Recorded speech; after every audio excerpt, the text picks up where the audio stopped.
All right. Good morning, fellow members of IEM. I hope all of you are safe. Welcome to the IEM webinar series. And today, actually, we are going to have a very distinguished speaker with us, but he's not going to talk about the subject of engineering, but he's going to talk about something related to law and how it impacts us during this COVID period. So the name of the talk is called The Interplay of Force Majeure Clause and the Doctrine of Frustration in the Face of COVID Epidemic. And I think you all will have all the flyers. Our speaker will actually touch on some of the principles of the that impacts us during this COVID period. Some of the subjects would be on the sanctity of contract, the doctrine of frustration, and several other relevant legal issues that may affect us engineers. Today we have a very senior lawyer with us. His name is Mr. S.K. Liao, and Mr. Liao is a very experienced lawyer and also a practicing lawyer in Malaysia. Mr. Liao actually hails from, hello Mr. Liao, this handsome gentleman here is called Mr. Liao. Morning. And he hails from Star, and he is trained in Australia, I believe, in Canberra, which is capital of Australia, and he studied at the Australian National University and graduated with a double degree in psychology and law. Wow, in the mid-80s. And having been called to the bar in Canberra and also in New South Wales, he returned to Malaysia and has been called to the Malaysian bar and has been practicing law ever since. Now, Mr. Liao is actually the principal of Liao & Co., which is a boutique law firm in Damansara, Perdana, PJ. And he has actually personally trained more than 40 chambering staff. I think this augurs very well for CPD, I suppose, for the legal fraternity. And he practices in areas such as litigation, arbitration, adjudication, and also legal advisory work. Mr. Liao is a professional member of the Chartered Institute of Arbitrators. He's also a qualified adjudicator and panel with the AIAC, which used to be the Regional Center for Arbitration, I believe. And he's also a fellow adjudicator with the AIADR.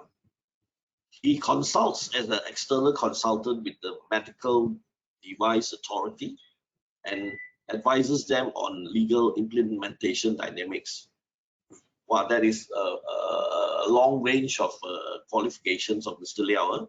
And he has assisted the Advocates and Solicitors Disciplinary Board under the Legal Professional Act and chairing various disciplinary DC hearings over the years.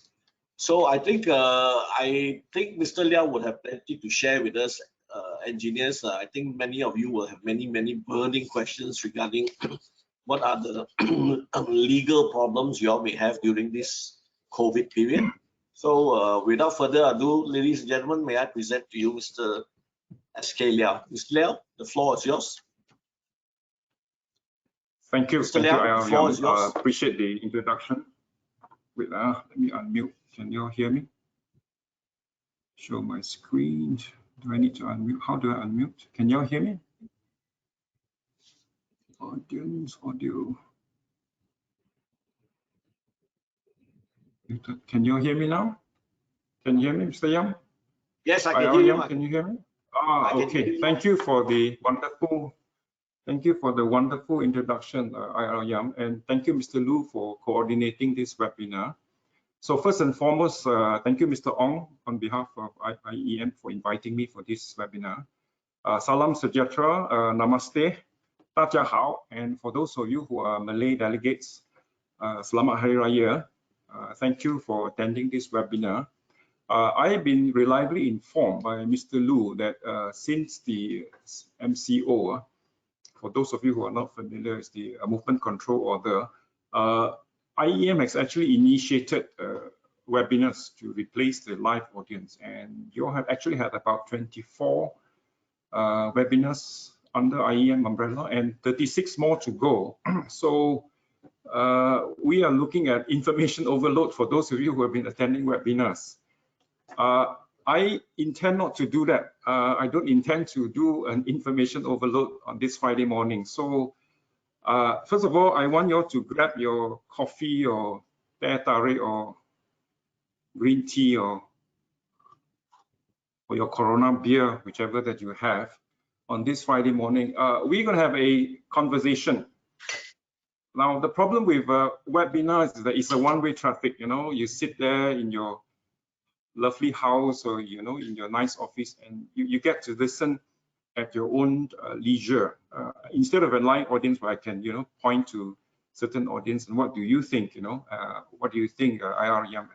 So the way we do that in digital environments, I would encourage you to ask questions. Yeah, you know, the Mandarin says 学问要学就要问. If you want to learn, you must ask questions. So I would encourage you, for those of you who know how to key in the question, to ask question along the way.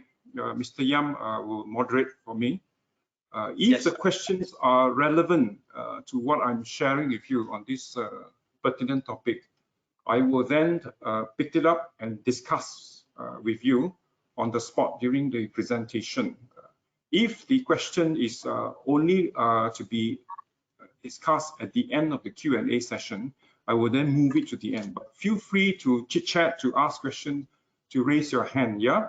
So that I know what you are thinking, and I also know how I can respond in a more targeted fashion, yeah?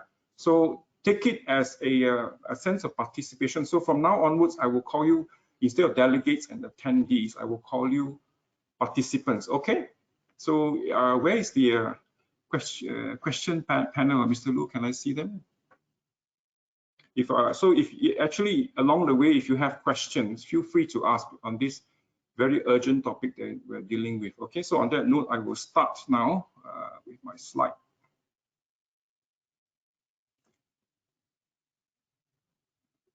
Mr. Lu, can they see my PowerPoint presentation? Yes. Can. So everybody is on page 1. Okay, so the topic for this morning is called the interplay of force majeure and the doctrine of frustration in the face of COVID-19 pandemic. Some Latin words and some, you know, fanciful words, but here's the thing. When Mr. Ong approached me to do this webinar, I suggested this topic. He said, yeah, it's a hot topic. And apparently I'm told there's about 200 over people attending this. And I asked the question, why?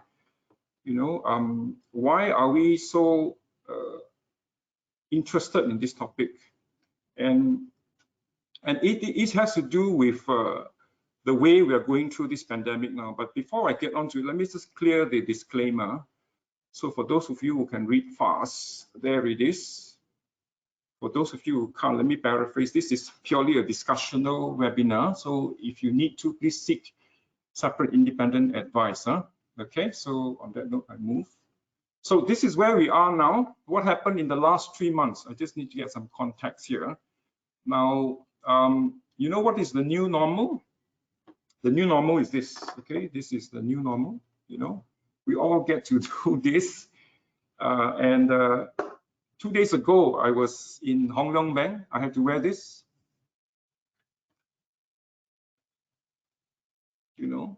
And imagine in February, if I were to wear this, the bank would stop me from going into the bank. So what happened? Actually, what happened to our society? You know, I mean, the changes that is confronting us, it's unprecedented. The word they use is unprecedented, and I'm sure many of us have a lot of stories to tell. You know, to queue up in IKEA, you know, long queue to register your name, your IC, and all that. So I'm going to, Mr. Lu, if you can pop up the first poll. I'm going to do a poll as to how each one of us are getting affected in this pandemic, the so-called pandemic. And On the 11th of March, who declared COVID-19 as pandemic? So it's as of 11th of March, it is official. Yeah, it is official. Is the poll up already, Mr. Lu? The question, the first. Okay, so there you have it. I got the first poll for you. Feel free to key in your answer. It's a scale of 1 to 5. Okay, so can they see it, Mr. Lu? The poll? They can, huh? Mr. Lu? Yes, they can. Okay, they can. Okay, cool. So feel free to jot your answer. And that's one of the wonderful thing about our webinar and for the live audience. You know, Mr. Lu will be handing out some paper for you to fill in, but on the spot, you can fill in the answers and then share with us. And then the statistics will then identify to us where we are in this pandemic. You know, I mean, how is it impacting us? And for those of you who are intrigued by the photo, that's the other interesting question, isn't it? I mean, what's the big deal with toilet rolls, you know? Maybe one of the next IEM webinar we have to do on the psychology of panic and toilet roll. What's the correlation? You know, if anybody is keen, maybe you want to approach IEM to do that webinars. And the other thing is this, on the 16th of March, 5 days from the World WHO declaration, our PM declared the movement control order on the 18th of March. And it's been about 8 weeks since then. How life has changed, you know, and as of yesterday, almost 6 million people in the world, 216 countries, have been infected with the COVID-19. So whether you are a prime minister or you're an actor, a man on the street, or, you know, whether you're a frontliner or a Grab driver, we all can be infected. You know, nobody is spared or discriminated. So here's the thing. So it's called a pandemic for a good reason. Now, coming back to the topic again, so how does it relate to what we're going to discuss today? And just to pause there, for those engineers or for those of you who are into structure, you know, you read a book, you must read the contents first. Now, here is the structure that I'm going to present in the next half an hour or so. For those of you who are into MBA, so these are the 4 modules. I will be talking about contract. We will then do some deciphering. We will try to understand what are the fundamentals of contract. Why were there contracts in the first place, and what are the dynamics of the contract? Because if we can understand the why, we will then understand how we develop in a certain way. Yeah, we'll do some revisit of the history of contract law, which because that will impact the other areas. And for those of you who are in MBA, the second module will be frustration. We will then show how frustration comes in and moderated the contract. We'll be touching on sanctity, and then how force majeure as a contractual manifestation improve on the scenario for the existing platform for contract. And then we will then take all these concepts to apply to what we have, the COVID-19 pandemic, and then we will go into the specifics, the Q&As and all that. Now, these 4 topics we will continue to benchmark them. We will continue to revisit them so that you know the conceptual approach. And to me, concepts are important because if we don't get the concept right, the application can be a disaster. So can you imagine during the lockdown or during the homestay, so to speak, I can't differentiate between a dishwasher and a washing machine, you know? I mean, conceptually, both are washing machine, but one is meant for dishes, the other one is meant for laundry. So, you know, it can be a disaster. For those of you who are in CNS engineering, there is a functional difference between a cube test and a core test. So if I do not understand that, I'll probably say, well, it's the same one, both are to crush the concrete. So to us, we take concept very, very seriously, because if we misapply the concept, then disasters happen. Yeah. So same thing here. I want us to take one step back and revisit some of the fundamentals so that when we won't get lost in the micro. We want to handle the macro this morning. So I don't want to be throwing lots of cases to you. I want to talk about concept, because engineers are very good with concept. You know how to do the standard deviation 1.46 and all that. And we're going to join some dots, and we're going to look for patterns. Okay, engineers are superb in seeing the pattern. Once we see the pattern in this flow, then it's easy. We won't be lost in the details. Yeah. Okay. Now, again, let's start with the why question, like what Simon Sinek said. We must understand why certain things happen, then we can appreciate the how. So the question I would ask is, why do we have contracts?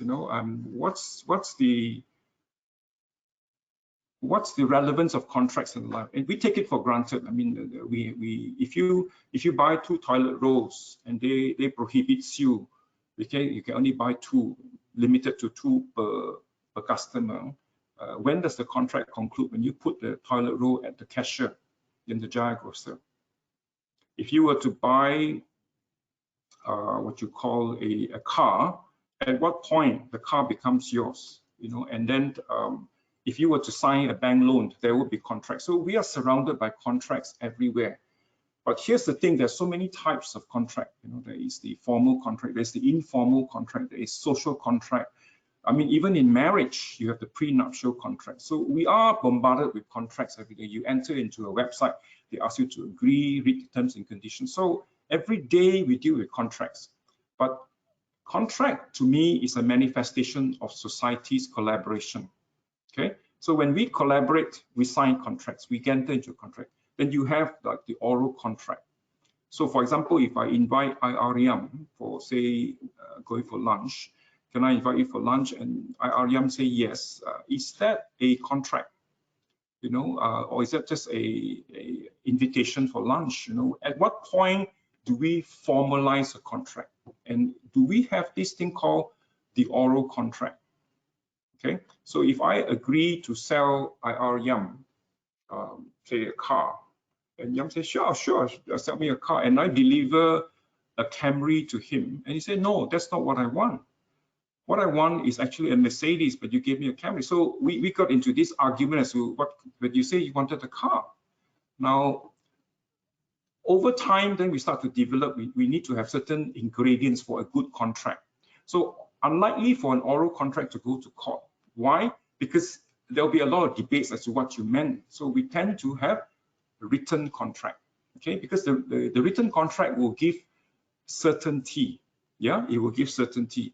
So one of the thing about concept about contract is that we must have certainty, and that's one of the development that since time immemorial, from Norman Conquest to the Magna Carta, the courts have been trying to develop what are the necessary ingredients for a good contract.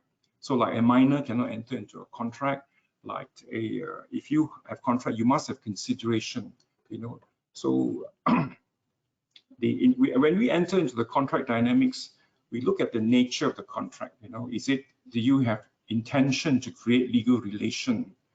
So as time goes on, the court started to develop what we call the necessary ingredient to constitute a proper contract. Things which we take for granted, like even a guarantee. A guarantee is a species of contract. But what are the ingredients necessary for guarantee? So these are the things that law students study in their first year.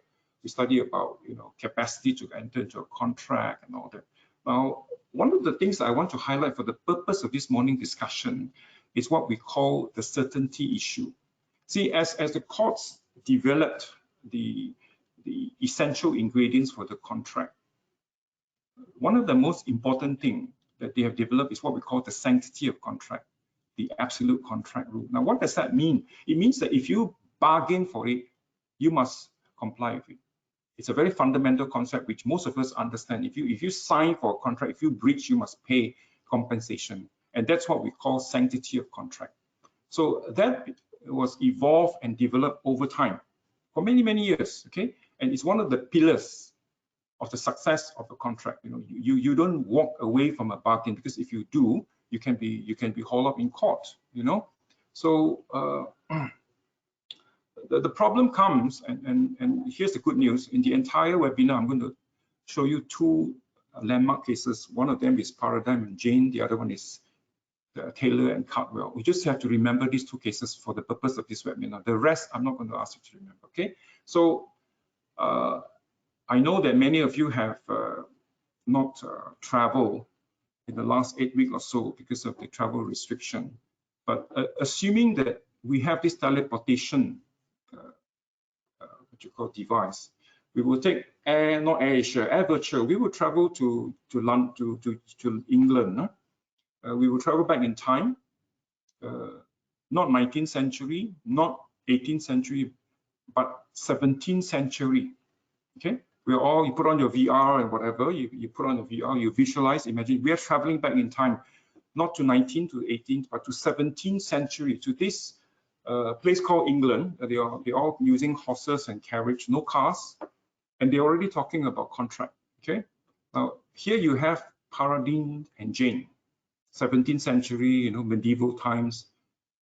Contract was already quite matured in terms of the legality. And what happened was Paradine leased a piece of land to Jane in 1647. Okay, and Jane said, "Oh, I'll pay you for the lease of the land." Now, lo and behold, the enemy attacked the king of England and took away the land. So Jane had no use of that land, and she was deprived. She was deprived of the use of the land. And Paradine said, "I don't care. You sign a contract. You're supposed to pay for it. I don't care what happened. You pay for it." Jane said, "That's not fair. I never bargained for this. This is not what I bargained for. I have no usage of the land." So they went to court, and this is what happened. The court said, they went through the contract. The court said, "Well, you signed for the lease of the land. That's all it says. So you have to pay." And Jane said, "That's not fair." In 1647, and the court said, "Tough. As far as the sanctity of contract is concerned, you sign for it, you pay for it."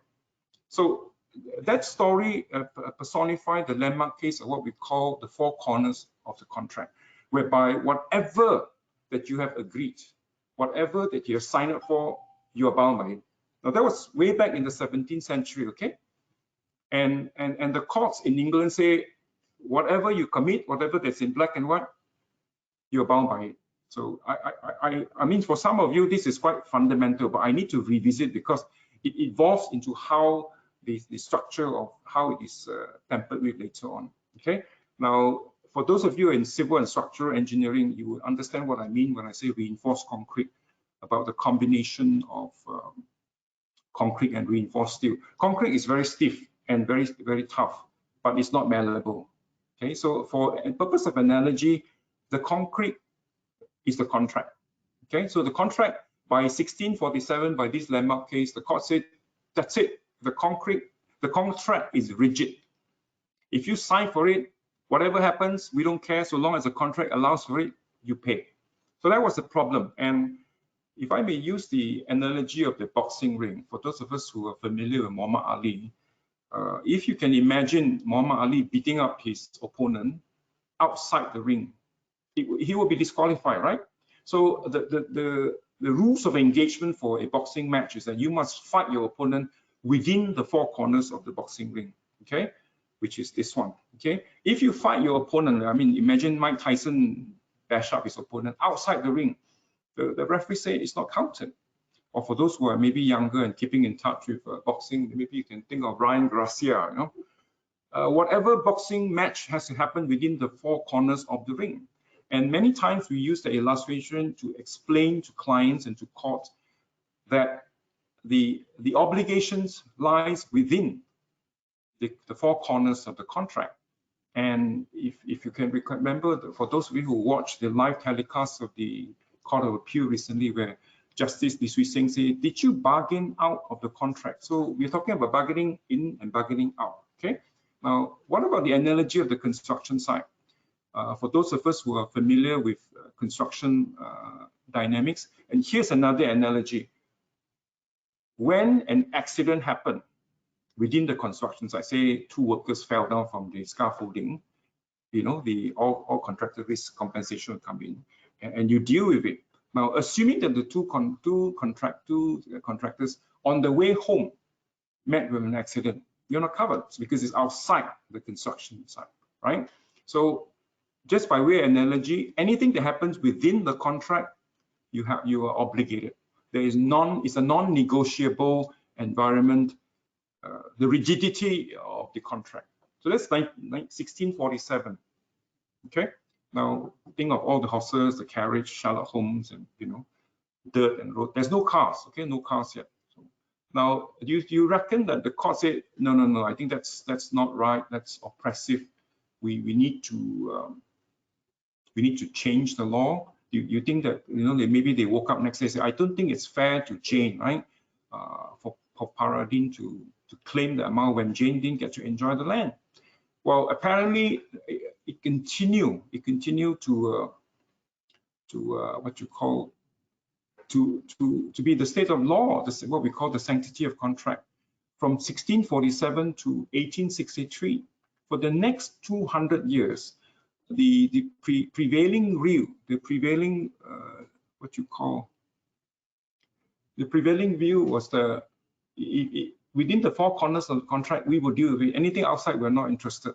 That's how the courts interpret the sanctity. Then came, before I come to Taylor and Caldwell, which is the next case that then introduced frustration. I have a pop question. Does it still apply today, the sanctity of contract? And the quick answer is yes, it does. Because we like certainty, we like predictability. And if you talk about contract, essentially we're talking about management of expectation, isn't it? We are trying to manage expectation and managing risks. For those who are in risk management, contracts essentially are the tool dealing with the two dynamics. So the courts today still embrace and espouse the sanctity of contract. I was in the federal court just before the MCO was implemented, and the federal court affirmed my argument in the Court of Appeal, which I argued sanctity, and the federal court said, yeah, sanctity of contract. So insofar as Malaysia is concerned, sanctity of contract is still the law. Now we're going to move on to the next module now, which is frustration. So a quick spoiler: frustration basically moderated the pendulum swing. So if you can imagine the pendulum swing from the extreme end of rigidity, sanctity of contract. So what happens in Taylor and Caldwell in 1863 is that it moderated it back, okay, which is the case here. So first case, Paradine and Jane. Jane was disappointed, and for 200 years, everybody got to deal with what we call the rigidity of contract. Whatever you bargain, you deal with it. Anything outside, the court said, not my problem. Then came Taylor and Caldwell. Okay, 1863. Still no cars yet. For those who are into fun tip, 1886, the first Mercedes-Benz appeared. So you can imagine. I think for those of you who wants to know, cars only replace horses by the 1900, I think. But anyway, so here we are. We are still in England. We're still in England. And what happened was the Taylor went to rent a musical hall. So if you want to remember James Taylor. It's not James Taylor, but if James Taylor is your type, Taylor went to rent a musical hall from Caldwell. And Caldwell gets this beautiful musical hall and say, I want it for 4-day musical event. So Caldwell said, here, there you go, and they signed the contract. And was supposed to rent for a 4-day musical event. I have no details of the musical event, but here's what happened. The entire musical hall was burned down completely. Okay, it was decimated before the musical event. So Taylor said, look, where's my musical hall? And Caldwell said, well, I'm sorry, the whole hall was completely burnt. Now, this is where, this is the landmark case. If you want to remember this case, Taylor and Caldwell, this is the landmark case that introduced the doctrine of frustration, okay? And the judge in that case, you will remember his name because his name is Justice Lord Blackburn, so you will remember his name. Justice Lord Blackburn had a relook of the contract dynamics. And he said, wait a minute, we're not doing it right. How can we insist that the contract must go on? I mean, it makes the law look like an ass, isn't it? I mean, so that's when the first time the doctrine of frustration was handed down in this landmark case. So the pendulum swing, Paradine and Jane swing back from rigidity to now moderate. So the frustration is your rebars. They're malleable. Okay, so together with the hardened concrete, they will make very good reinforced concrete. Okay, so but how does the doctrine of frustration work? Okay, how does the doctrine of frustration work? Is it similar to the meaning as we use in English? I'm so frustrated. Let me just. Okay, now what are the prerequisites? So we look for ingredients. What are the ingredients for a frustration to work? Now this is what Justice Lord Blackburn said. He said the first thing that you must look for is must be through no fault of either party. Okay, it must not be self-induced. Okay, now this is very important. So if I go and sabotage the contract, then you cannot use frustration. Self-sabotage or any form of intervention by myself as a party to the contract will disqualify the application of the doctrine of frustration. Okay, that's the first point that we need to remember. The second point is that the frustrating event must take place after the formation of the contract. Now, if you remember, I said the WHO declare COVID-19 or the coronavirus as a pandemic with effect from 11th of March this year. So that date is important for many reasons which we'll discuss later, because when your contract was signed, whether it's before or after, was it before MCO or after MCO, becomes important if we want to see whether the concept of frustration apply. And why is it that the frustrating event must take place after the formation of the contract? Because it has to be unforeseeable by the party. So it has to be a completely unexpected event. Okay, at this juncture, can I have the second poll, Mr. Lu? And how do I see the feedback for the first poll? Later I will share it. Okay, so we're gonna have some fun. The first poll will kind of share the sentiments among the 200 plus of us, the few of us as we handle this social distancing, the new normal and on all that SOP that is encroaching on our daily lives, so that we know that we are together and we are all in the same boat with different story to tell. Yeah. So that's the first poll. The second poll has to do with how we are dealing with this issue of COVID-19 when we're handling our ongoing contract. So have a look at the poll. It's a yes/no answer. That will tell me as to whether the impact of COVID-19 in reference to our ongoing contract, be it commercial, private, or whatever. Yeah. Okay. So where was I? Unexpected. Now, question: was COVID-19 anticipated or expected? It's an interesting question in the context of frustration, because we will be arguing on that a lot in court, and we'll be discussing that too. Okay, the moment it is expected, then you can't claim frustration. So, for example, if you know that that area is a rainy area, and you sign a contract and it's an open field event, and then it rains, then you can't, because weather is raining is not something that is what you call supervening or completely unexpected. Yeah. Now the other, okay. And the fourth important element is that it must not be provided by the contract. Okay. And this point is important because we will contrast that with force majeure. Okay, remember this point, it must not be provided in the contract. So if you remember Paradine and Jane, anything that's not provided, the court's not interested. Then come Taylor, well, they still say it must not be provided, then only the court will intervene to help. Okay. And this is important for frustration, point number 5. It must radically alter the circumstances which the contract has been performed. Many contracts, we will discuss that in our Q&A later, will become more onerous, more expensive. That in itself does not qualify for frustration. you get the flavor that frustration is a very frustrating doctrine. It's very difficult to apply. If you remember, in the 50s, there was a Middle East war, and those of you who are familiar with geography, Suez Canal, if you cut across the Suez Canal, you save the distance all the way to Cape of Good Hope. So many of the shippers, they will take the Suez Canal to take the shortcut. Lo and behold, there was a Middle East war in the 50s, and the Suez Canal was blocked by the enemy, and for political reasons. And all the shippers and the carriage have to take the African continent and go down to Cape of Good Hope to arrive at their eventual destination. They argue frustration in courts. They say, look, I mean, my journey has been frustrated. It's too far. And apparently, what happened was the court said, no, you have other avenues. It will make it more expensive, but it's not completely impossible, which we'll talk to. The keyword is impossible.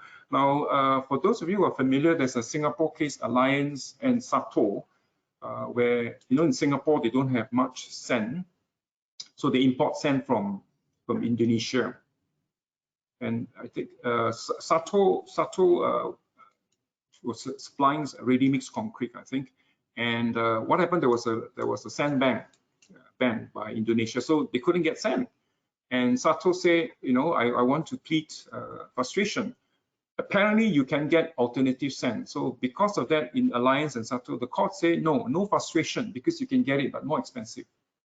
So assuming that I am selling Mr. Ong steel bars, but the steel bar, I get it from, say, Wuhan, China, and because of the COVID-19, there was a travel restriction, and import-export is all clamped down. And I cannot get the steel bars from Wuhan, China.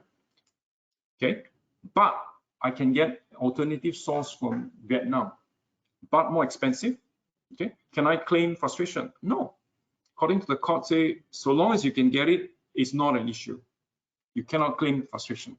Change the story now. Now I'm selling Mosang King. Let's just say I'm selling Mosang King to a trader in Wuhan, and he only wants Mosang King from Malaysia. So if there is an import-export restriction, you cannot deliver Mosang, and there's no other alternative source because he only wants from Malaysia. Then we can have frustration. So that's how it works. So if you remember the concept, sanctity of contract, moderated by frustration. So the pendulum swing has swung back a little bit, but we still want sanctity. But if you have these 5 conditions, don't worry about the details. The slides will be available to you. Just focus on the concept. Okay. If you have these 5 details, you can apply for frustration. Okay.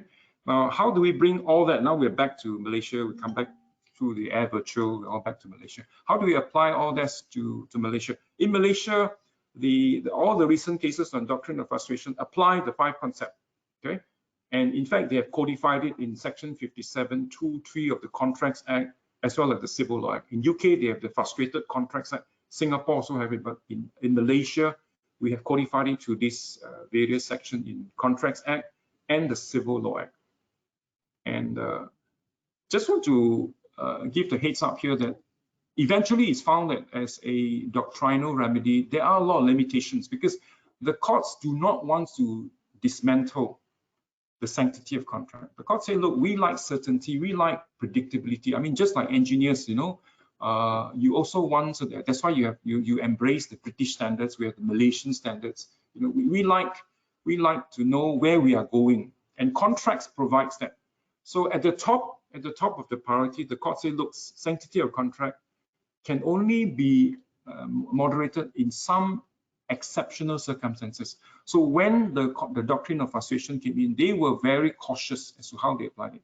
Very difficult. Okay, so that's the landscape. Now I can give you the section 57. Don't worry about the wording, just concentrate on the right words, keywords afterwards. Impossible or unlawful. You see how difficult it is. It must be impossible or unlawful. And after the contract, if the impossible, unlawful could not prevent, until and unless you have those what you call ingredients, you cannot qualify for the doctrine of frustration. Okay. Same thing here. So you see the word impossible or unlawful. So these are the flavor that's been codified under the Malaysian Contracts Act, which makes it very difficult to prove frustration. Lawyers in court even argue things like the difference between prevent and hinder, and how do we do that? You know? And the Civil Law Act talks about remedy, which is basically to be fair. You know, if it is frustrated, then you pay back the money that has been paid earlier, and you have, for future one, you don't need to pay. So it's all there. It's to be fair to both sides after the frustration. Okay, so now, so module 1, sanctity of contract. Module 2, frustration, which is basically to soften the sanctity of contract, but difficult to apply because it has to deal with extreme situation. The mere fact that it is more expensive does not qualify for frustration. Okay, remember that. Huh? Now we're now coming to the third packstone, which is the force majeure, which is an interesting concept, but a lot of people will get confused between the two. This is where the water gets a bit murky. So stay with me. I want to decipher the concept. We will demystify it in non-lawyery terms, hopefully, so that we all can take the concept away. Then you can apply it. You can distinguish between, like, you know, a cube and a core, a dishwasher and a washing machine. Yeah. Now, lawyers like to plan ahead. I mean, just like businessmen, they like to plan ahead, and they say, what, instead of waiting for the frustrating event, why don't we provide for it now? You know, we anticipate it. You know, why don't we do that? You know, so that instead of being uncertain in the future, we manage the expectation now. So why don't we future-proof the contract? You know, I mean, if we know that, you know, there's going to be another pandemic, why don't we provide for it now? So as what we call in engineering, you have this concept called the factor of safety mindset. You know, you build in the buffer in the contract now, instead of this, you know, hope for the best that it doesn't happen. So it became evolved in that way that force majeure became a contractual development, and this is for common law country. Yeah? I will go to the next slide to share with you the distinction after, but let me just highlight some of the necessary ingredients for a force majeure clause. Okay, first of all, and this is where it's very different from frustration. Huh? Remember, we talked about frustration. It's not provided for in the contract. Now, in force majeure, it must be expressly stipulated in the contract, what we typically call a force majeure clause. Okay, hot quiz. Many of us buy and sell properties. Do you know that there is a force majeure clause in secondary sales? But it's not called a force majeure clause. Okay, if you want to know, you know what clause is it? It's called a government acquisition clause. Okay, now a government acquisition typically would be an instant of frustration. If I sell a property to B, halfway through the government acquired the property, I got nothing to sell. Okay, so because of that, many sale and purchase agreements have this standard clause called the government acquisition clause, which essentially say if the government acquire the property whilst the sale is still pending, the purchaser has an option. Either he opt out, terminate the contract, or he received the compensation of the acquisition. So that's a well-entrenched force majeure clause that has become known as the government acquisition clause. So there you have it, a manifestation of force majeure clause being inbuilt in sale and purchase agreement. Yeah, so it's expressly provided in the contract. The other thing is the language must be explicitly clear, because once the language is unclear, we have a problem. Yeah, and like anything else now, like I say, going back to the question, I want to sell the car to IRYAM. Yeah, Mr. IRYAM say, yes, I sell a car, but I'm giving him a Camry instead of a Mercedes. So the certainty of the subject matter was not clarified. Now it gets complicated in force majeure clause because then the wordings becomes very tedious. I want to introduce some fanciful words on it, but don't worry about it. Expresso unius and ejusdem generis. Lawyers love to utter this to impress people, but essentially it means this. When you talk about expresso unius, if fruits means mango and apple. Okay, that means you cannot bring in banana and papaya already, because it's already been defined. Fruits means apple and mango. But if I say fruits means mango, apple, and the like, see, the language is now clear. Then I can bring in banana, papaya, durian, but I cannot bring in cabbage or spinach because they are not fruits. So the language got to be clear. And Aegistium generis has to do with the kind. And this is important when we investigate many of the force majeure clauses afterwards. Aegistium generis has to do with the genus of the activity. So if I say car, vehicles means car, lorry, and motorbike, a lawyer will argue that, well, it doesn't include submarine or ships because you're dealing with land vehicle. So we go into hair-splitting argument in courts because of the language. So if I were to go to court and say motor vehicles have been described as car, lorries, and motorbikes, the other lawyer will say, well, ha ha ha, it doesn't include airplanes and jet fighter because you're dealing with land vehicle. So we talk about the genus of the item that's been highlighted in the clause. So these are the things that we canvass in force majeure clause. Now remember just now I was telling you about the common law. Just to digress a bit, in case you go and Google what's force majeure, you may be lost because functionally there are 4 systems in the world. America and the Commonwealth countries come under common law. We develop force majeure in the context of contract. Okay, remember that. We develop force majeure in the context of contract. In civil law, force majeure is developed in a codified manner. So in French law, for example, there is this concept called force majeure, same thing, and it's based on unforeseeable, external, and irresistible. Now, does that ring a bell? Okay, now if you go through these 3 concepts, unforeseeable, external, and irresistible, it resonates with the concept of frustration, isn't it? Which is, unforeseeable, it's external, that means it's not in the contract. It's irresistible, that means there's nothing you can do to avoid it.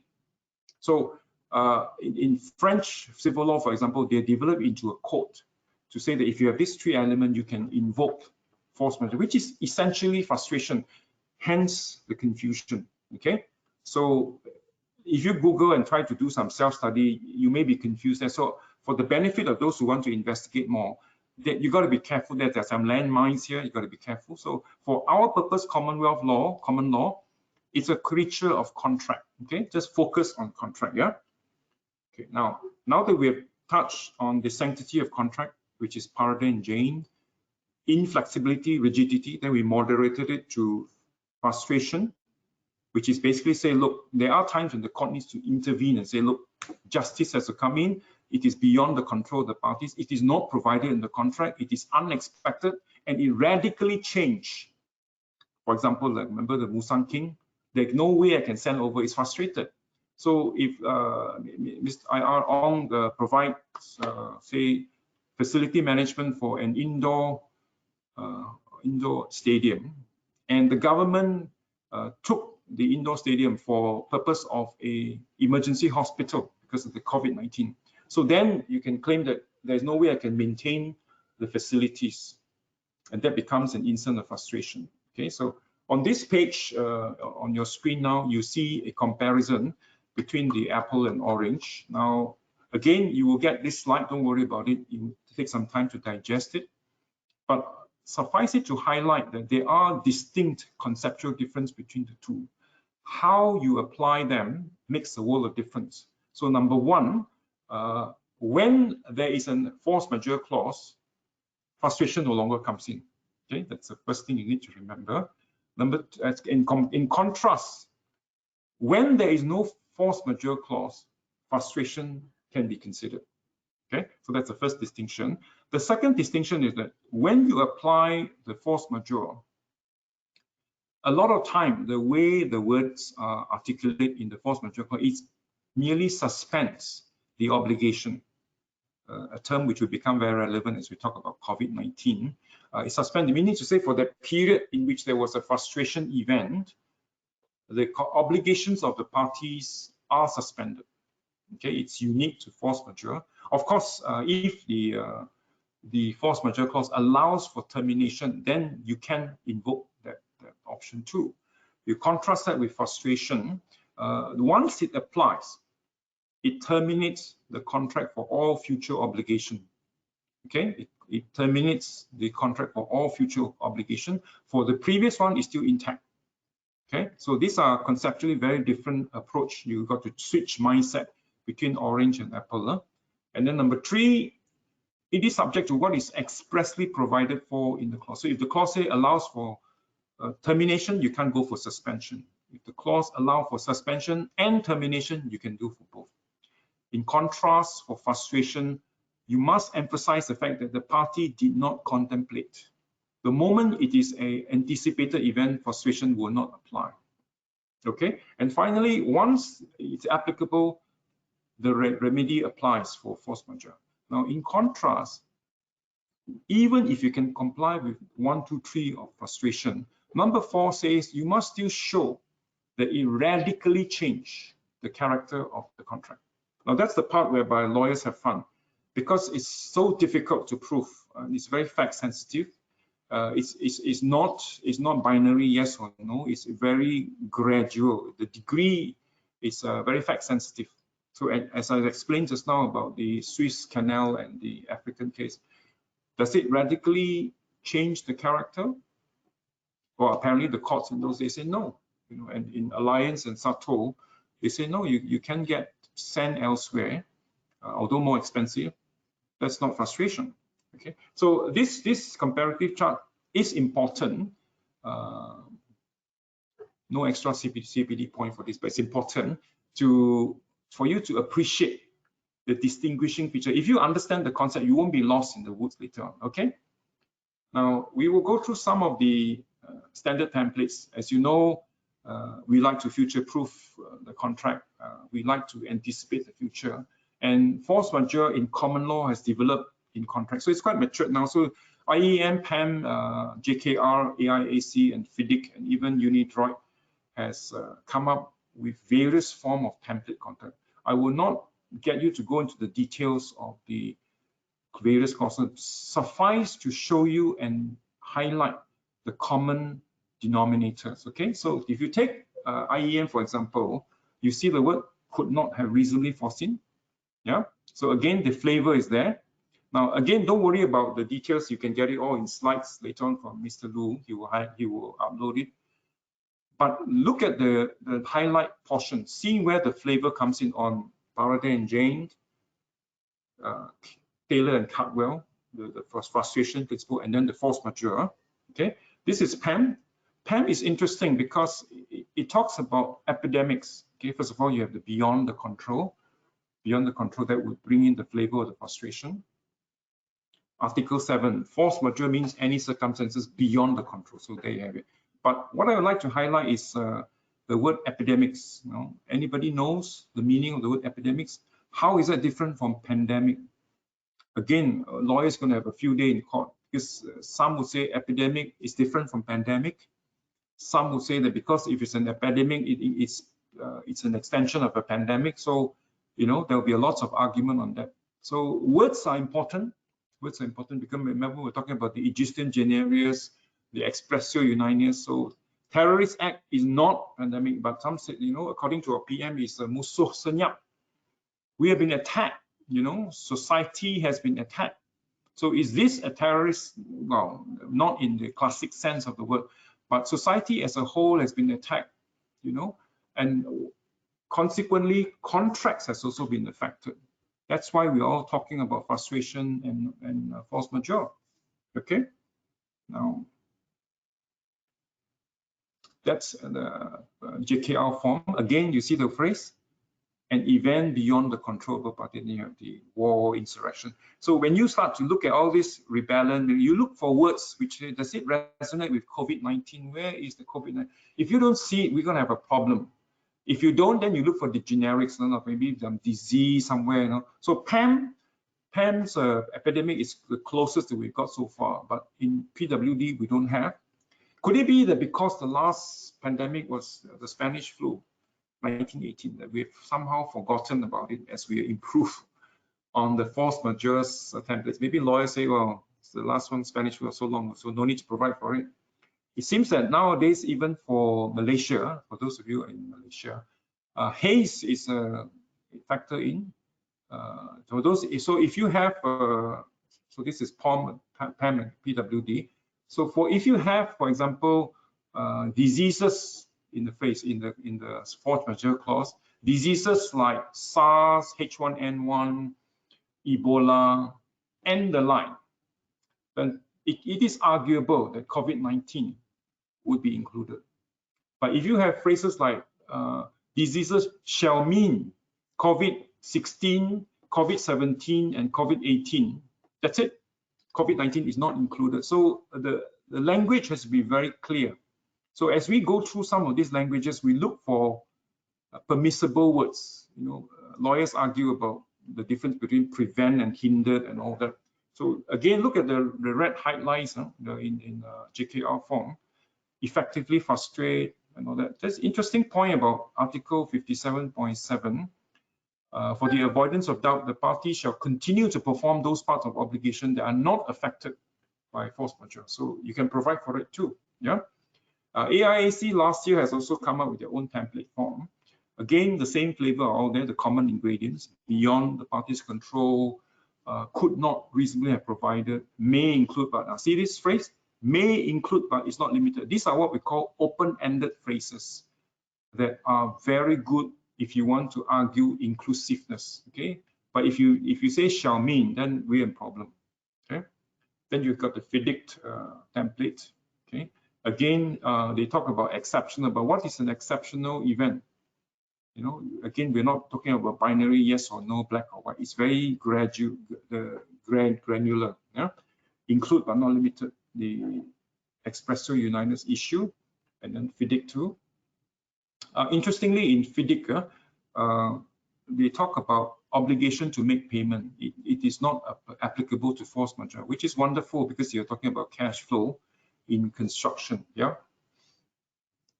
Okay. How are you doing on time, Mr. Lu? It's on 12 now. Okay. Then you have also have UniDrug, which have 63 country members. They talk about non-performance due to an impediment beyond its control. Okay. Impediments. Okay. So these are all the flavor. As we go through all of them, you find that the consistent theme is there. You have Vincent Powell Smith, engineering contract. Subsequently, remember, it must be after the contract. Some intervening event is said to have frustrated. So now we come to the final module. So remember, sanctity of contract, Paradine and Jane, rigidity, moderated by frustration, beyond the expectation of the parties, supervening event, not provided for, and radically change the nature of the contract. And then the party starts to future-proof the contract by putting in force majeure clauses in contract. So if it is in the contract, you can use it. If it's not, you go back to frustration. But at all material times, Paradine and Jane, sanctity of contract still applies even today. Okay, so Paradine, Jane, Taylor and Caldwell, and force majeure. Now we're into the fourth application, which is the application. So the question is the COVID-19 pandemic a frustrating event or a superior force? By now, I think both the two polls are up already. Mr. Lu, would you want to show it now or you show it later, the results of the poll? Okay, I can show it now. Okay, let's have a break and see how is the sentiment on the ground for our 200 over participants. So on the scale of 1 to 5, you got the how many responded, Mr. Lu? 79%. Come again, 79. Yes. Okay, and how do I see the results? Is it on the screen?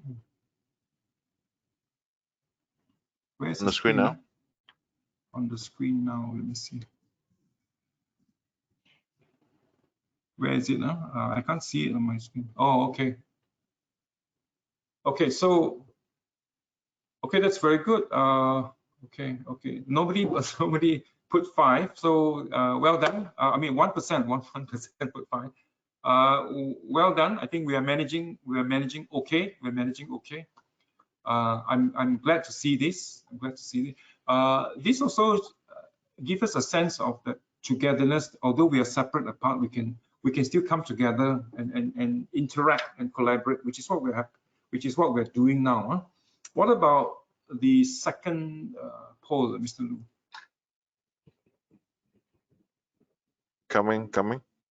And congratulations to the guy or the person who put business as usual. Huh? Must be in the essential service. Huh?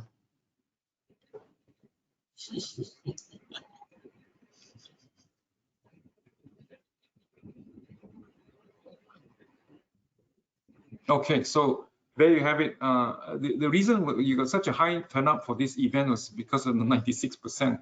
The way COVID-19 impact society is pervasive. I mean, not many sectors were left unharmed unless you're in the rubber glove industry or ventilator industry, then bumper harvest this year. But from hotel industry to travel, you know, it's decimated. I mean, unheard of. Thai Airways gone bankrupt, and Hertz car rental gone bankrupt, and many more shocking news coming forward. And to say that 96% of the participants say that contracts have been affected, that is what you call, we are using words like that will rival Great Depression and all that. So these are the things that we will remember. You know, they say that how 9/11 changed the way we travel, and I'm sure many of us, you know, what you call, remember vividly what happened on 9/11. You know what?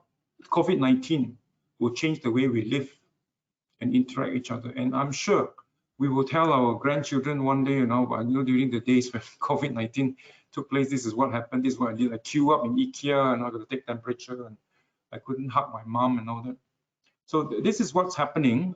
Thank you for sharing the poll. I continue on, Mr. Lu, with the fourth module. So I minimize this now. Okay, so the big question, does COVID-19, is it a superior force or a frustrating event? How do I show my screen? Yeah. How do I do that? Excuse me. Huh? Okay, so the first answer is kind of a put off. It's a very lawyery answer. It depends, you know. Lawyers like to say it depends. But I mean, to be fair to the concept, it really depends on the contextual understanding. There is no one-size-fits-all answer.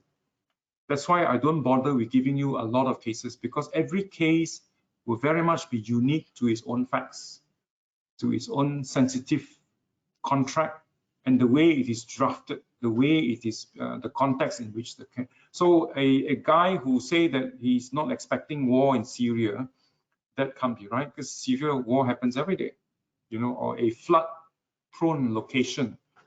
And then you say, well, I didn't expect that, but you can't. So it depends on how the contract is drafted and where is the context of the implementation of the contract. Yeah. The problem is with different interpretation. And as I've explained before, lawyers deal with degrees of shades rather than very binary black and white. I mean, if we're talking about emotion, if I say I admire you, I respect you, and I appreciate you, we can't quantify it. We can't quantify that I admire you, I respect you, or they all have different emotional invocation. So we don't bother to quantify it. We can't put a scale, you know. It's the same. Even in engineering, for let's say for British standard, you give a tolerance, you know. But even then, engineers say, look, we have a tolerance of 5%, give and take 5%, or even standard deviation 1.64. So engineer loves to have a fixed formula. We come up with predetermined formula. So when I started studying law, so I was looking for formulas. Where are the formulas so that I can calculate, you know? But unfortunately, when it comes to facts, it's not so easy. You got to deal with each case and each case. And you can use comparison. You can use case law to try. Okay, well, it's apple and apple, but not exactly. One is green, one is red. So we do that. We do that, and that's the problem that we have. So I'm giving you a conceptual answer first. That is not a one-size-fits-all. Okay, so bear it in mind. And as a bonus, I'm going to give you a flow chart anyway. It's coming shortly. You can print it out after you download it. The flow chart will show you how to apply force majeure and frustration in a very methodological way, in the flow chart way. Now, timeline is important. Like I said just now, it must happen after the event. Mr. Liao? Yep. Can you share your screen? Can you share your screen, please? You switch it off just now. Your screen. Sorry. Okay, so sorry. How far did I miss? I think it's okay now. Just proceed. Okay, can you hear it? Yeah? Yes, we can hear you. Thank you. Can you all see the what you call the PowerPoint? Can everybody can see the PowerPoint? Not yet. Hello? Not yet. Coming on. Yeah. Sorry, technical glitch. Part of the doctrine of frustration. Some again? Part of the doctrine of frustration. Technical glitch. Yes. Okay, so Mr. are Lu? you there? Oh, show my screen. Huh? Am I supposed to go to the audio Mr. Lu, monitor thing? Mr. Lu. Go to sharing. Sharing. Where am I sharing audio? Okay, sharing. Excuse, sharing, yes. Okay, and then show screen, monitor 2. Screen on monitor 2. Are you there? Yes, you're back on, Mr. Liao. Okay, wonderful. Back online. Okay, so should I backtrack? I think it's okay. I think it's all right. Okay, right. Okay. So yeah. Short. Okay, where am I now? Okay, so I'll give you the flowchart analysis. Excuse the wording is a bit small, but to accommodate everything in one page, it's all there. I won't go into the details, but you can see to it how you can start with whether the contract contains a force majeure clause, yes, no answer, then you go through that filter, which essentially is to apply those concepts that we have been talking about, whether it's wide enough to cover the event, and whether if there's no force majeure, you go to frustration, and then was the risk and anticipated, was it allocated, was it self-induced, so it's all there. It's quite meaningfully done, so if you want, you can download it and investigate it further. Because of time constraint, I will move on. Okay. Oops, where's my...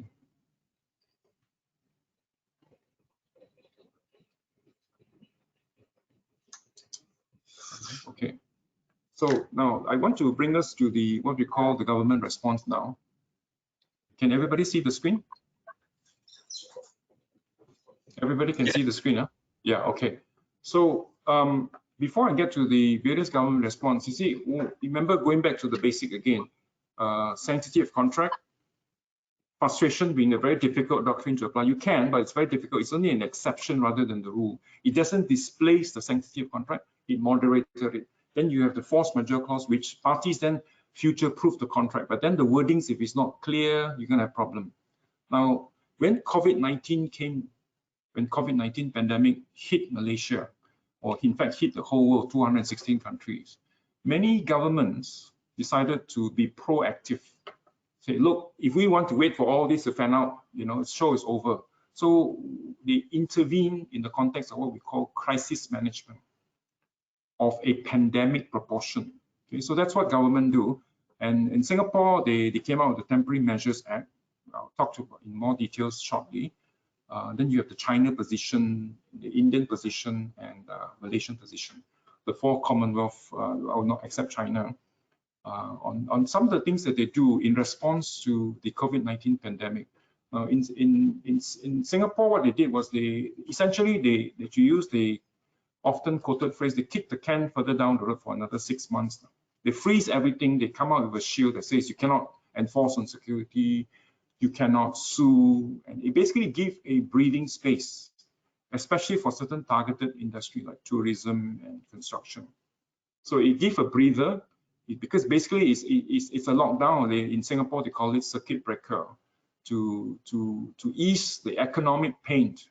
Now, if they were to allow the business as usual, humdrum goes on litigation, it will destroy the economic ethos in Singapore. So that's what the Singapore government did. They came out with the COVID-19 Temporary Measures Act, which took into effect last month on the 20th, to cushion, basically to create the protecting, the Star Wars protecting shield in Singapore. And in China, in February, because they had it earlier, in February, they came out with what we call the Force Majeure Cert, which has apparently been recognized in more than 200 countries. And it basically sanctify the uncertainty, if any, of a force majeure. So instead of lawyers going to court and justifying that this is a force majeure event, the government said, look, I will now hereby decree and declare that by virtue of this cert, it is now a force majeure cert. Because of that, you are excused from performance. So it's a what we call a public policy intervention to deal with a pandemic. Yeah, that's in China. And then you have India. They declare COVID-19 as a notified disaster in March 14, which will then allow for the disaster response fund to come in to fight the pandemic. So these are the different measures for each country that's been deployed to handle what we call this crisis management of a pandemic proportion. Now in Malaysia, and there you go, the shield is up. We have a lot of economic stimulus that have been used to help the various industry. And JKR on their own has also come out with the Treasury Note 2.4, which effectively allow an automatic EOT extension from March to end of the year. It's an automatic entitlement, but the duration is still, of course, subject to fine-tuning. So again, you see, if you go back to the fundamental again, Sanctity of Contract, Paradine, James, Frustration, Taylor and Caldwell, moderating, and then Force Majeure, and then the JKR here saying, look, we will extend it. We don't need to go to court. We will extend it on record, and that applies for all government contracts. Yeah, private contract is not applicable. Then for insolvency issue, for those who may be subject to threatening winding up, the usual 21 days have been pushed to 6 months, and then the threshold has been moved from 10 to 50,000. Again, somewhat similar to Singapore, is to cushion and protect the fragile industry that's been hit hard by this COVID-19, because it practically is giving capitalism what we call a cardiac arrest. That's what's been happening for the last 3 months. Yeah, so that's Malaysian government response. And then finally, we have the judicial response. As of this date, I am not aware of any reported case from the COVID-19, but I can give you some takeaway guidelines as to what's going to happen. The first thing is that the established principle of frustration and force majeure will remain applicable. Okay, so whatever we discussed about how if it was anticipated by the party, then you cannot use frustration. If it's provided in the contract, then the force majeure clause. But then you look at the clear wordings of the language. Okay, so these principles are there. There's a lot of cases, Lim Seng Hock and Fatima, government acquisition, all the cases, but every case is different. Maybe in the Q&A after this, we'll highlight some of the issues that can come up. Okay, the second thing that I want you to remember for judicial response is this: they will recognize the governmental orders and exemption, which is the very reason why there's a public policy intervention in this context of a crisis management. So when JKR gives the exemption, you are immediately granted, the court will take judicial notice of those exemptions in order to avoid the prolonged arguments about whether the uncertainty and all that. So a sense of certainty is good for the business community, and that's where the government intervention comes in. Which then brings me to the third and final point. How would the court actually address each case as we come, assuming there's going to be a dispute on a contract and you try to bring in frustration or force majeure in court? Would the court be sympathetic? Now, this sits on the human element to it. Okay. Now, many of the many of the calamities, so-called calamities, are isolated to the issues, to the parties at hand. For example, let's just say there was a flooding, then only the victims will be affected. But in this case, even the courts were affected. The courts are not spared. We have SOP now in courts. We're learning remote hearings. The courts are functioning at 30% capacity. There was also rumors before the MCO that certain judges were infected. So nobody is spared. We're all in this together.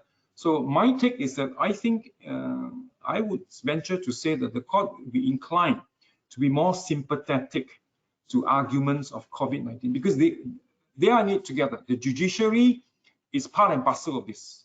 Okay, so my three takeaway for this is that the established principle will continue to apply.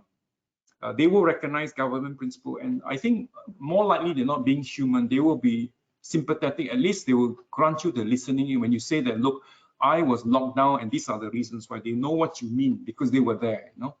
So that's it for the judicial response. I will hand back to IR Yam for the Q&A now. Thank you, IR Yam. Wow, thank you, Mr. Liao, for that very, very, very clear and talk and explanation of the concepts of force majeure and of course the doctrine of frustration. Okay, can I invite any questions from the floor before we close? Okay, if you all see what is on the screen now, can the members who are attending scan this survey and please respond to this survey because the IEM is actually now conducting this survey in terms of the impact of the COVID-19 on IEM. So members, can you please scan through and look out for this and please respond accordingly. Okay, are there any questions from the floor? Can I invite any questions from the floor? I'm sure, it is a very rare opportunity for us to get an experienced lawyer like Mr. Liao to come and talk to us this morning. We really appreciate his presence. Any questions?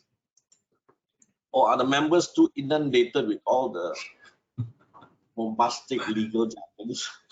I find it extremely difficult to pronounce all those Latin legal terms. Any questions?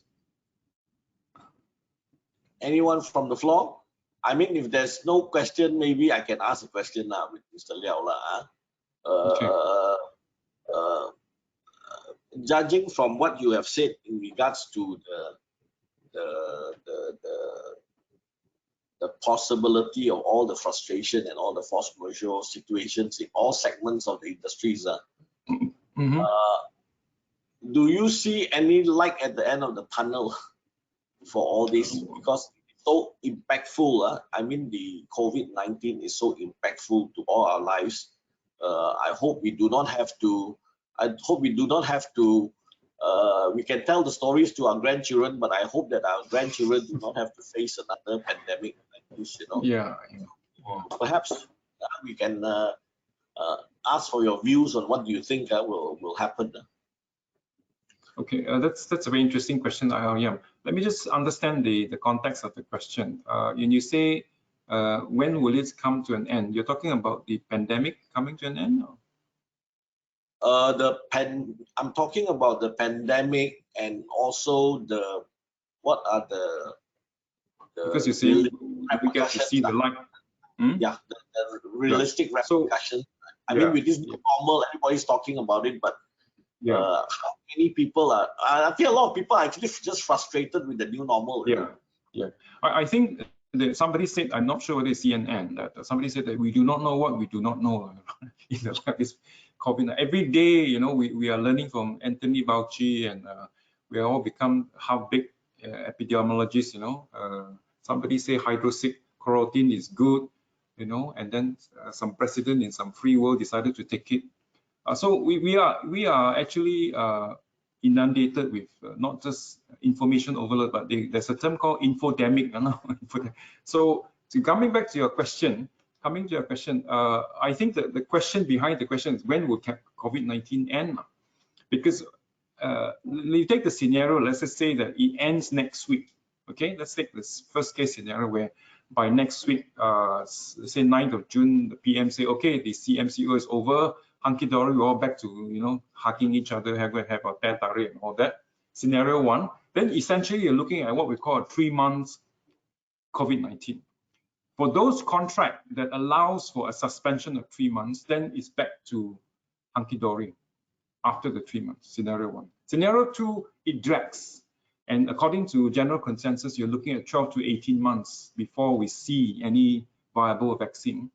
For those contracts that cannot sustain the suspension, they will go for termination, provided the contract allows for it, or if not, then the frustration will come in already. So it's very fact-centric. I'm giving a very generic answer here. So I would think that time becomes an ally or an enemy depending on which side you're on, So for hotel industry, it's game over already. I mean, if you're going to have rooms below 10% for the next 2 months, it's game over. So you might still shut down hotel. But for some industry, which let's just say if you are in metals or non-perishable, you can hold. You can hold on. It's not an issue. We can suspend the business pending the vaccine or whatever. Yeah, I hope that answered the question. Yes, thank you, Mr. Liao. That was a very responsive answer. Are there anybody out there who wants to pose a question to Mr. Liao? We still have a little bit of time before we can close. Mr. Lu, is there anybody who has posted any written questions, Mr. Lu? Yes, few questions there. Can I have the question? Yeah, can you post it to Mr. Liao for him to answer? Can I suggest, Mr. Liao, you read the question out and then you answer? Sure. I posted already. Where? Oh, Q&A session. It's in the control box, is it, Mr. Lu? Yes, under questions panel. Under questions, Under question. Can't see. I can't see the question. I can't see it as well, Mr. Lu. So sorry.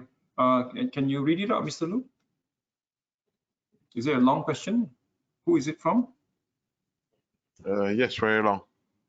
Then I need to see the question. Where is the question? Where is the question now? I'm also trying to track the questions on the screen.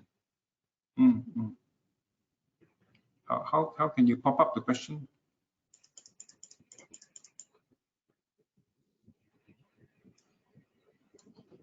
Oh, okay, I got it.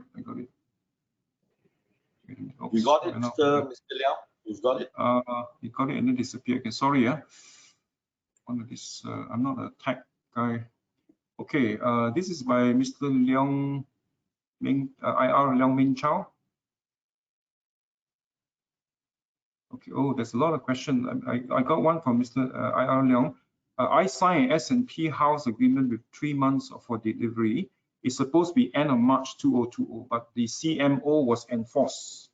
The house was empty and ready for delivery. The keys were finally handed over in mid-May 2020. Is there a case for interest charges for delay handing over of the house? Okay, good question. It's a live question, I suppose. Okay, let me just absorb the question. First of all, I take it that it's what we call a secondary sale. That means you purchase a sub-sale. It's not you didn't buy from developer. I will assume that. Okay, the keys will finally. Okay. Now, I will need to look at the contract and let's play out a few scenarios here. Now, if the keys were handed in mid-May, that means it's what you call you have exceeded the stipulated time.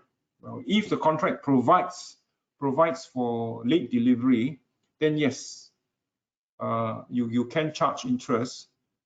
Then the second question I will ask for is, in the contract, is there a force majeure clause? Okay, we are applying the 4 modules now. If there's no force majeure clause, then you cannot argue force majeure. So the option B for the seller would be, can I use frustration? Okay, so for the seller to use frustration, he or she must show that it was impossible for him to deliver the house keys.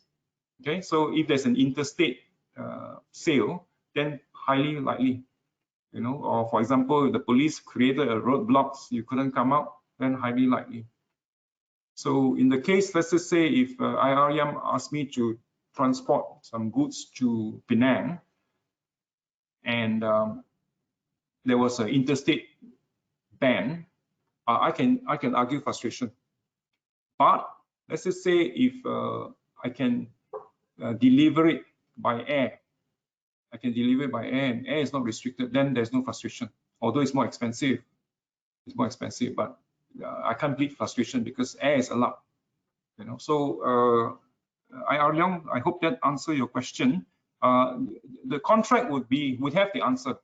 Okay, so but I think you know the necessary ingredients. You look for the force majeure clause and all that. Okay, that's one.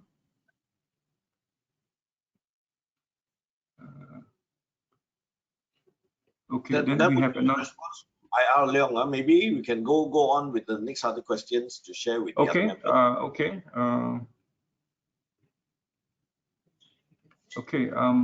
We got one from Mr. Woon Xiong Sheng, which talks about shop rental, okay, which is quite common. A very good question. I rented a shop to sell coffee. Okay, under pandemic, I'm not allowed to operate. Am I entitled to the doctrine of frustration for not paying rental to the landlord? Okay, so interesting question. If there was no contract, I'm not sure there is. Let's play out a few scenarios. If there's no contract, it's open for a lot of argument. Let's assume there is a contract. Okay, now if there's a contract, the first thing I look for is there a force majeure clause? Okay, if there is a force majeure clause, does the force majeure talks about this kind of pandemic? If it does, then it will apply. If it doesn't apply, I'm out. Once I'm out, the question asked is, can I and then entitled to the doctrine of frustration? Again, the same ingredients are coming. Now, did I expect this COVID-19? I think there's quite a fair answer. Nobody expected it. You know, maybe Bill Gates may have, but nobody expected it. So that's the first thing we qualified. 2, the contract didn't provide for it. Wonderful. 3, we didn't anticipate it. And 4, did it radically change? So it's quite arguable that because it was a complete shutdown, I could not operate. You can possibly argue frustration, but it's very fact sensitive because if you can't operate, maybe you can do takeaway and all that. So it's again depending on the facts. Okay.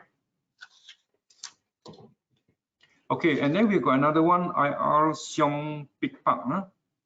If pandemic is not stated in force majeure clause, do we have the right to ask for extension of time? Good question. Let me repeat that. If pandemic is not stated in the force majeure clause, do we have the right to ask for extension of time? Short answer, no. Why? Because the force majeure has to be read as it is. The general theme coming out from the courts all the way to the federal court is this. Language is to be given the ordinary language. If you say apple and orange, that's it.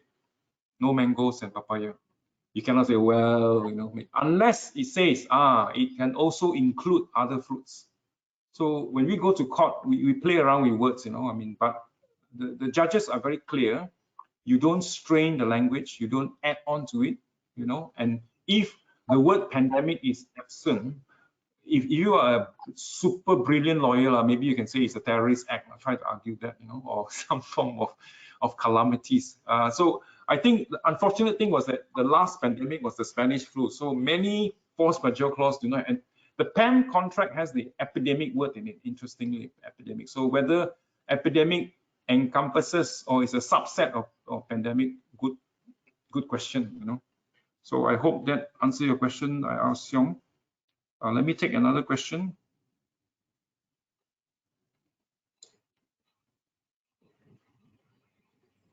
Okay, this is more on the project side. This is from IR Chia Chi Wing.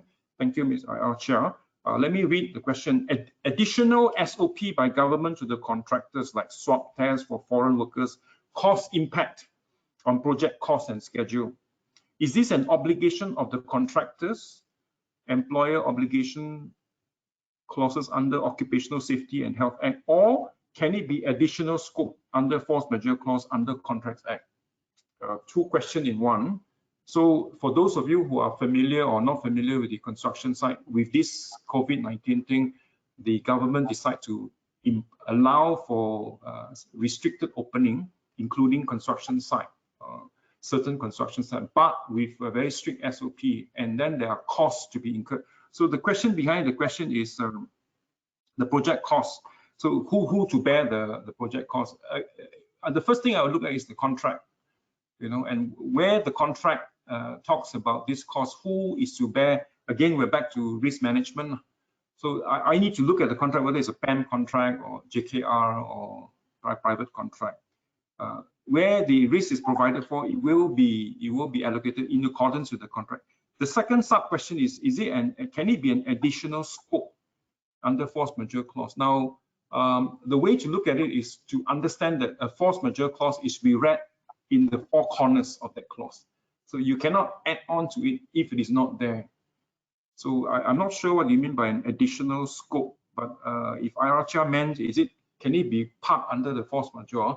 Short answer is yes, if it is provided for.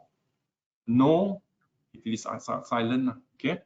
So it's 12:40 now. How are we for timing? I understand it's Friday, so there's Sembayang coming up. Maybe we'll take one more questions before we wrap up. Perhaps I think okay. Since... Okay. Okay, there's one by Mr. Fu Ren Hao. Mr. Fu Ren Hao, thank you for that question. Let me read the question. Can I still pursue for legal action based on Force Majeure Clause on the contract which I have agreed and signed, but doesn't state any Force Majeure statement in it? I will be delighted to read that clause, because if that clause doesn't state any Force Majeure statement, then you're gonna have a problem. The courts are very vigilant in giving what the parties bargain for. So if you bargain for A, B, C, the court will protect you. The court will say you are entitled to A, B, C, but not D, E, F. See, the way the court works is what you bargain for, we will protect you. We will give you justice. Paradine and Jane, what you have bargained for, you get it. Sanctity of contract. Anything else, we don't want to get involved. Because you do not want to replace. So frustration is an exception. It actually replaces the sanctity of contract, but it's a very, very difficult exception to apply. Yeah. So I hope I answered that question. Okay. On that note, Mr. Liao. Thank you, Mr. Liao. Oh, so, fellow engineers, so today we have heard the talk on the interplay of Force Majeure Clause and Doctrine of Frustration in the face of COVID-19. I think I must admit myself, when I saw the title of this talk, I didn't quite understand it, but I think Mr. Liao has gave us a very clear talk, and in a very skillful way also, he has actually used analogy with engineering to try and explain some of these concepts of Force Majeure and Doctrine of Frustration and so on and so forth. Mr. Liao has also given us some of the relevant clauses which I think the engineers may find it useful, relates to these two concepts. And also, I think being engineers, we all enjoy flow charts. I think that the flow chart, even though we can't read it, but I think our engineers can actually get it from the IEM office, where the slides can be shared upon request. And I think this flow chart, I just had a little sneak preview of it. I think engineers would probably love it, because it gives them a little structure of how to tackle some of these burning questions that they may be facing in the course of their work, especially those in the construction industry. And also the current status in terms of what governments are doing, and also the judicial positions of the courts